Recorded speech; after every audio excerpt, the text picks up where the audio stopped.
From the high-definition educational broadcast center at Bergen Community College's main campus in Paramus, this is Studio Bergen.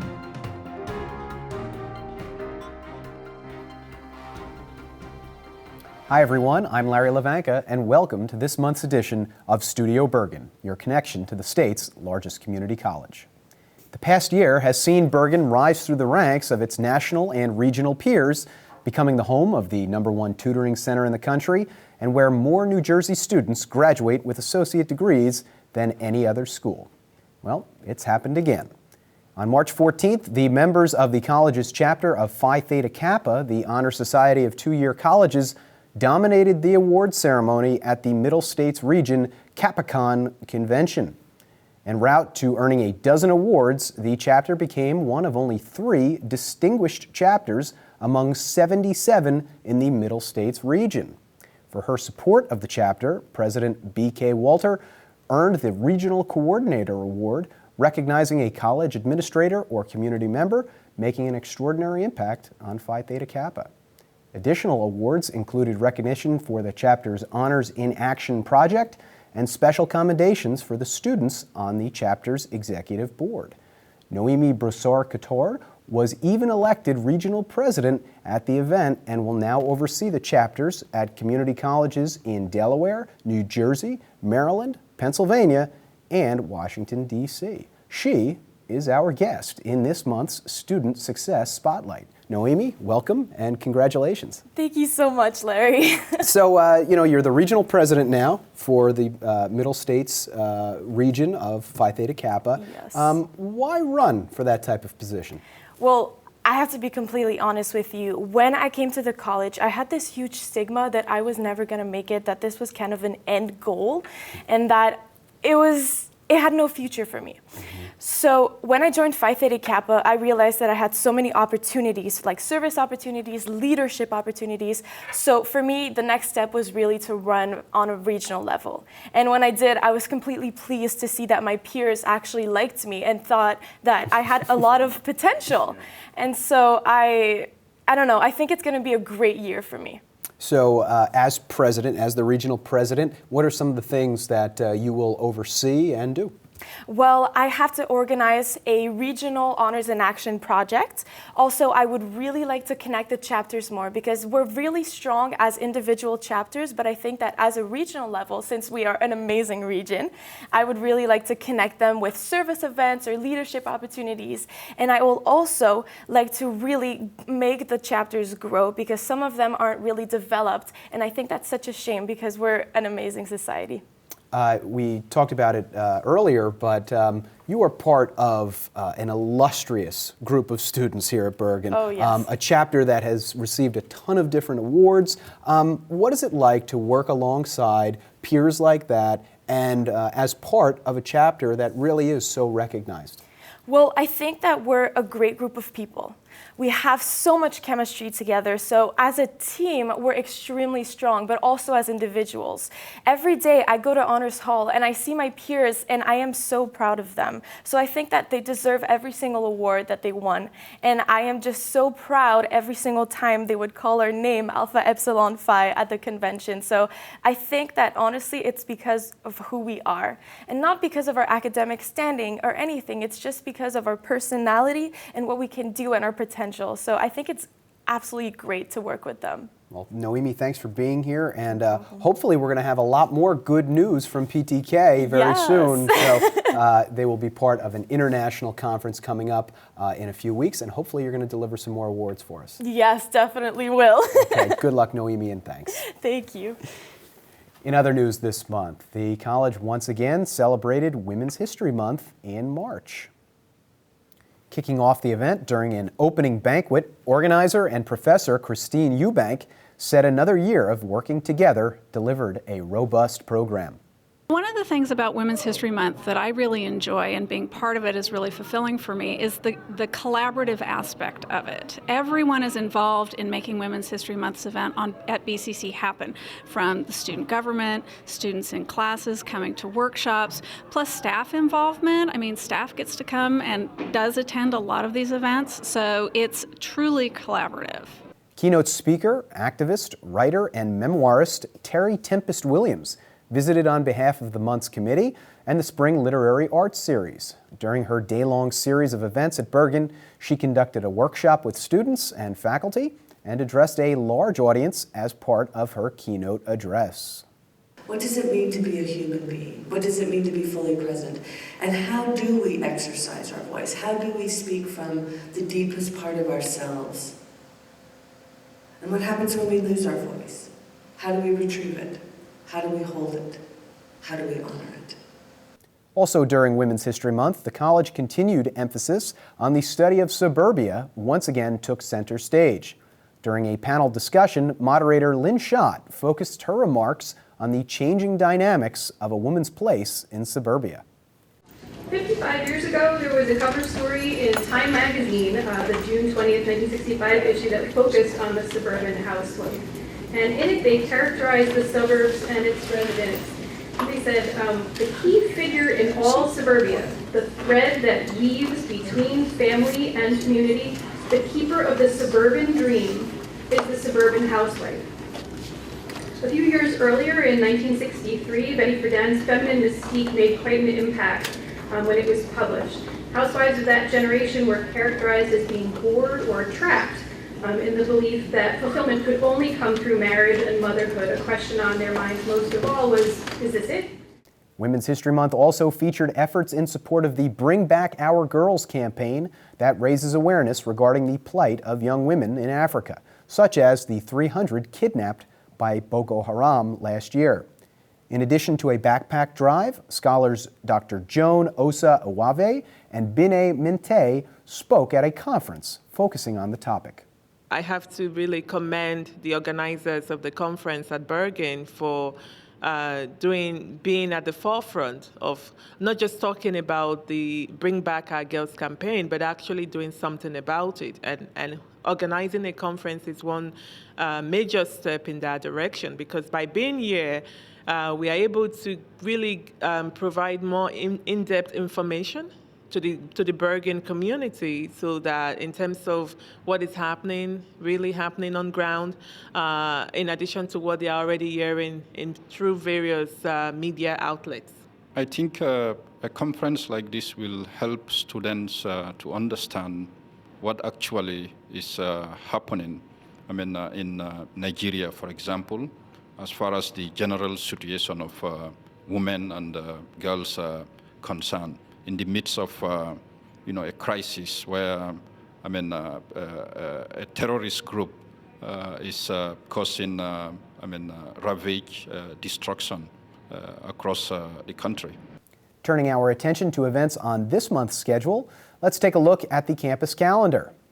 Bergen Stages returns with the Complete Female Stage Beauty, which opens Friday, April 10th in the Anna Maria Saccone Theater. For seats, visit tickets.bergen.edu. As part of a slate of events during Community Health Week, the NJ Sharing Network will sponsor a 5K run Sunday, April 12th at the main campus. For more information, please call 908-514-1761. And finally, the college will sponsor a conference recognizing the 100th anniversary of the Armenian Genocide, Thursday, April 23rd, from 9:30 a.m. to 4 p.m. in the Moses Family Meeting and Training Center at the main campus. Renowned author Peter Balakian will visit. In this month's Faculty Focus, we sat down with one of the most respected professors at the college, who just happened to be recognized for that type of esteem recently as the college's 2015 NISOD Excellence Award recipient. Professor Dr. Michael Redmond has taught philosophy at Bergen since 1981 and has embraced his standing as a community college educator. I learned fairly early in my career what a community college was really about, and I came to value the mission.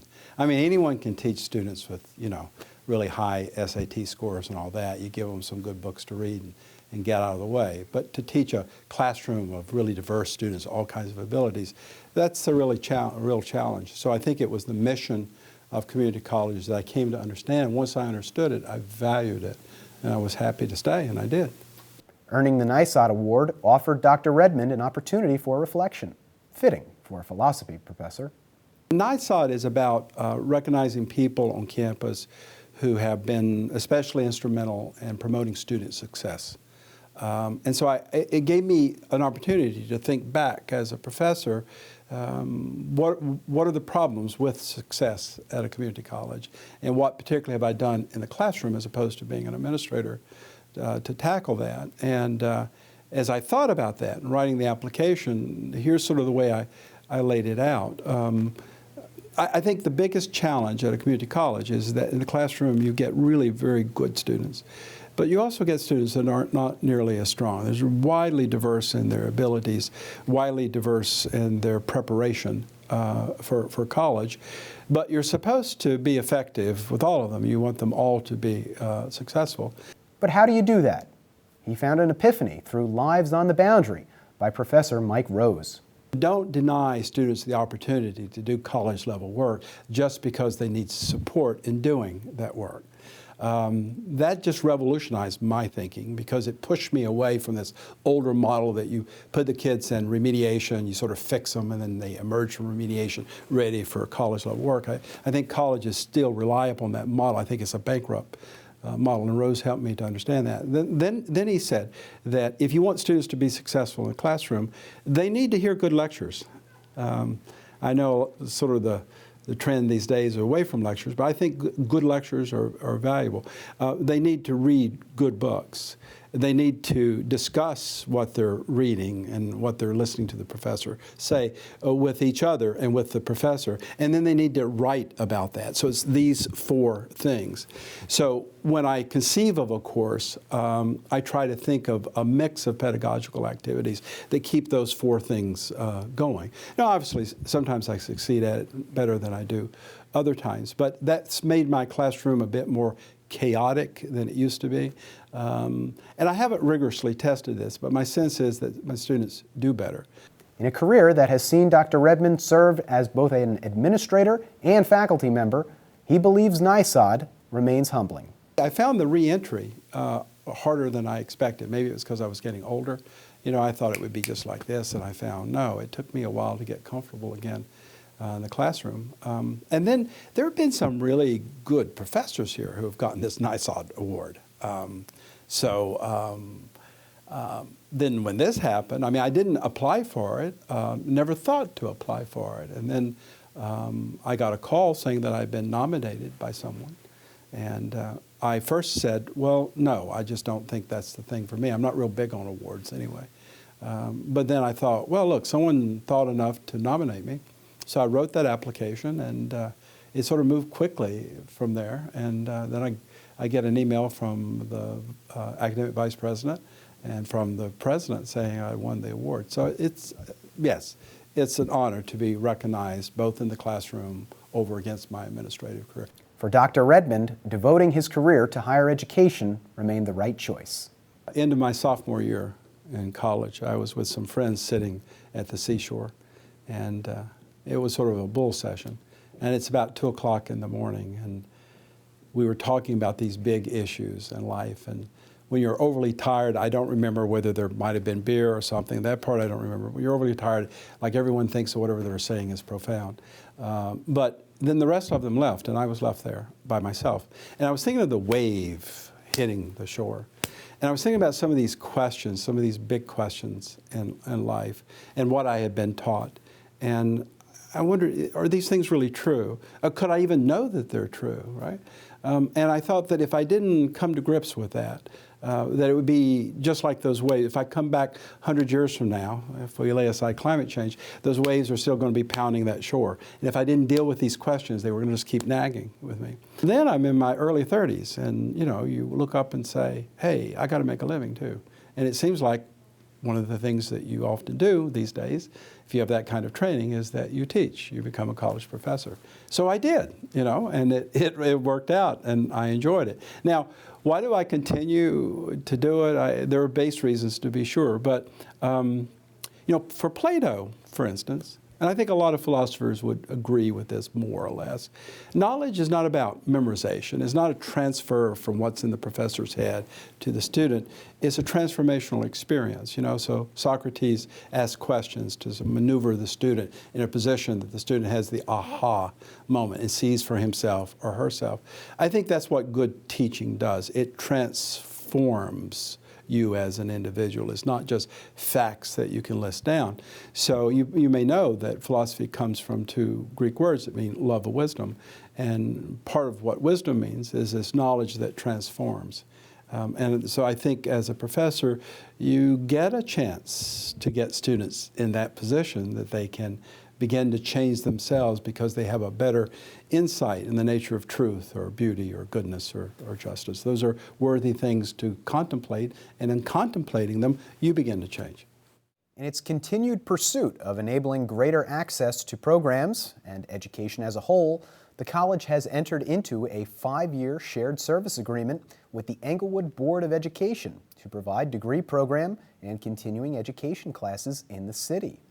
The first classes, already underway at Dwight Morrow High School, will offer students a 6th location to take classes at Bergen.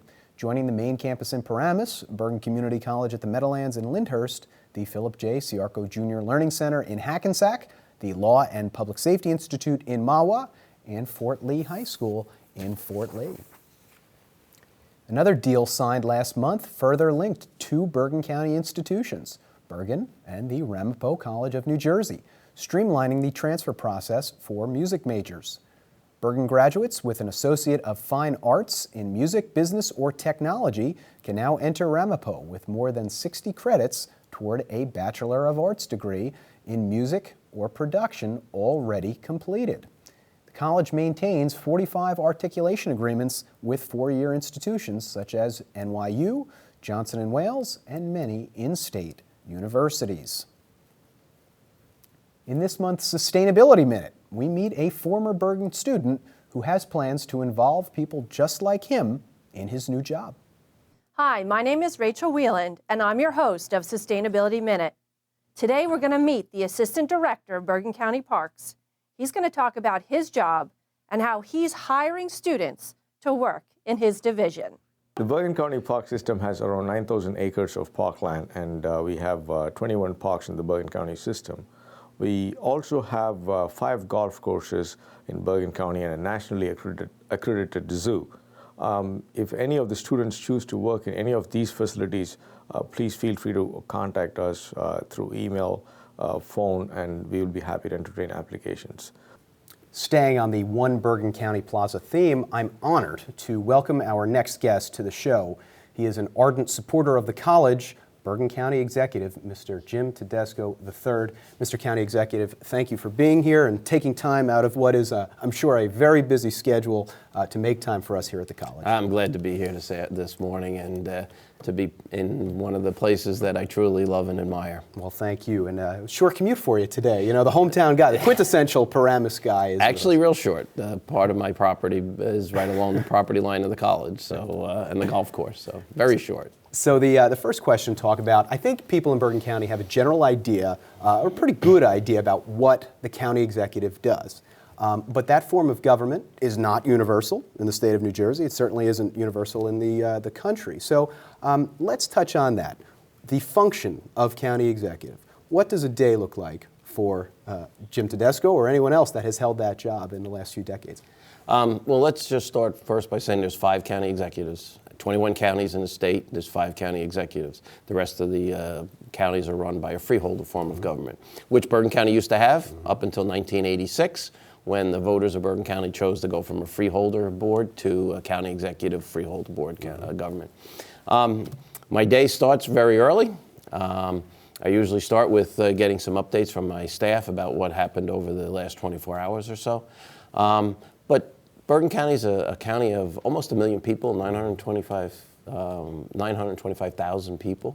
And there's a lot that happens on a day-to-day basis. And so, as I move forward during my day, I'll do events like this. I'll go and kiss babies, cut ribbons, but I also do legislation. I'll work on legislation. I'll work with ensuring that we have enough salt to salt the roads in the snowstorm. Something very important after this winter, yes, yeah. Exactly. And really, it's a 14 to 16-hour day. One of the challenges of being the county executive of Bergen County is the time commitment. It is huge. I mean, to really do the job the right way, you have to be able to devote the time to it. And that's the point, I think. Public service. This is something that you've devoted your life to, whether that's with fire department, whether that's with your civic initiatives. Was that something that was always deep ingrained within you, or something that evolved over time? Both. My father worked for the town of Paramus for over 35 years, rising to the rank of superintendent DPW, giving back, coaching, volunteering. And so it was instilled in me. And as I grew up, that's what I did with my family. I was a volunteer coach. I joined the fire department in 1976. I'm a 39-year active member still. And of course, the fire department is very near and dear to my heart. My son is a New York City firefighter. My daughters are teachers, volleyball coach in the high school. So public service was in my genes, and it's in my children's genes, and hopefully in my 6 grandchildren's genes too. Part of public service is politics, legislative. Was that something that came along later? And especially, let's look at it from you start at the municipal level, worked your way up to the county level, and dare I say state level in the future, but that's for a different day. Politics, when did that bug hit you? Well, my father being involved within the community and being a public servant of the community, I always had a connection to government. As a young high school student, I worked summers with the DPW and stuff, so I was always around it. Then and the fire department in Paramus, you get elected as fire chief. So when I ran for fire chief twice, I was elected. And so I always thought about how else can I serve? And so in 1999, my last year as an elected officer in the fire department, I was approached. And I had been approached previously back and forth between both parties, Republican and Democratic, to run public service. So in 99, I ran for council. I won. And in 2001, in my last year, they came to me and said, we want you to run for mayor. The mayor was not going to run for re-election. And I said, geez, I've only been the councilman for 3 years. No, we want you to run. I ran. I won. And then I won a second term. And then after that, there were some personal issues that happened in my life that I said I needed to step away, take care of those personal issues. I had cancer, so I took care of that. And I'm glad to say I'm a cancer survivor. And then 3 years, I got the bug again, and somebody said to me, hey, you want to run for county office?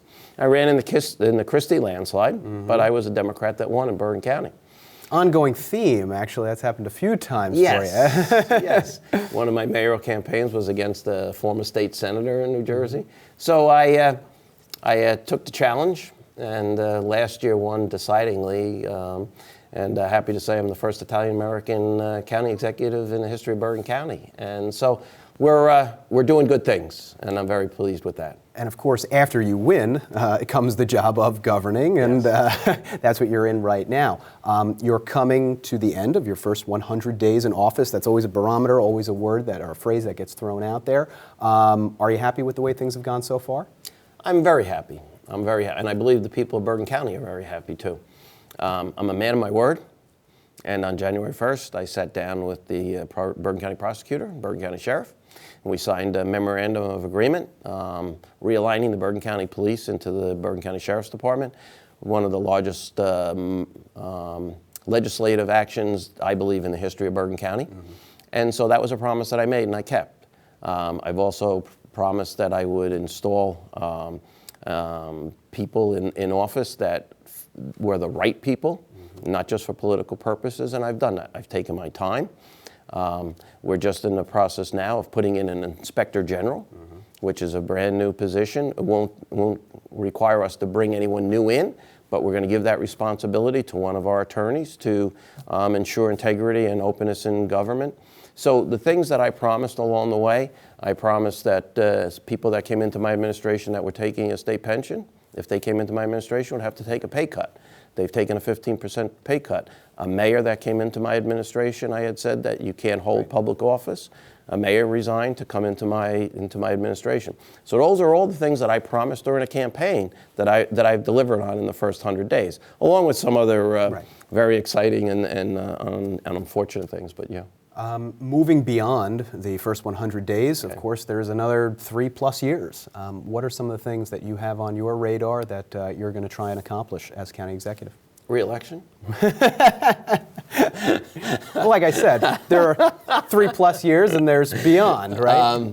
The biggest challenge right now, especially for the next 2 years, is the contract for managing Bergen Regional Medical Center is going to expire. And a campaign pledge that I made is that I will not sell that. That is a safety net for not only the people of Bergen County, but the people of North Jersey. And though we need to do a better job in understanding the cost and managing it, that's something that every day I worry about, and some nights I go to bed and I wake up worrying about it because it's so important. The largest hospital in the state of New Jersey, the largest long-term care facility in the state of New Jersey with over 570 beds. It has a huge impact to the people of Bergen County and the people that need it the most. So I'm committed to making it work, but it's going to be a challenge. I have to ask the next question. Obviously, this is a show that deals with Bergen Community College. As I said at the open here, you are an ardent supporter of Bergen Community College. You've always made it a point to talk about that support. But let's go back. Why? Why? I can give you a million reasons, right? I mean, I work here, it's part of my job, and I believe everything that I say about the college. But to somebody on the outside, what do you see about Bergen Community College that makes it this world-class institution? Well, I think you have to look at it as 24,000 people in rough numbers come to this place every day or sometime during a week. And that impacts their lives. And we're the largest community college in the state of New Jersey. We're the largest county in the state of New Jersey. And it's, in my mind, the best educational facility that we have in the state of New Jersey. Now, I'm biased with that, but given that, I've lived in this town for 62 years. It's been part of this community since the early 70s. I remember when it was just one little building at the end of the road next to Ridgewood Country Club. And but what it does for the people of Bergen County, that's what makes it so special. It gives people, both from a credit standpoint of going through academics, and people that want to have a career change or a lifestyle change. It makes a difference in their lives. It offers them an ability to change their life or to improve their life. And granted, there are other places that do that, but this place does it really, really well. And I mean, look at how it's transformed over time. It's been run very well. I'm continuing to fund it very well because I believe in helping people that really need help, and the people that come here want that help, and we need to continue to offer that help to them. Well, we certainly appreciate the support, and I agree with everything you've said. But like you said, I'm biased too. So as we're wrapping up here, what is next for Jim Tedesco? To continue to work hard at the position of county executive, to run good, efficient government, to give people what they expect and what they need at the right dollar value. We're a service provider. We're not a business that makes money, but we have to provide the services that people want to pay for and that they really need. But we have to do it in the most economical way. So that's my challenge. I believe that I'm very well prepared to take on that challenge. We've done a very good job over the first 100 days, and we're going to continue that path for the next 3.5 years. Well, we'll bet on your track record, given everything that you've done so far. Mr. County Executive, thank you for being here on Studio Bergen. Again, it was an honor to have you here and a privilege to be sitting across from you today. Oh, thank you for having me. Thank you. That wraps up this month's edition. Thank you for watching. For Bergen Community College, I'm Larry Levanka. Thanks, and take care.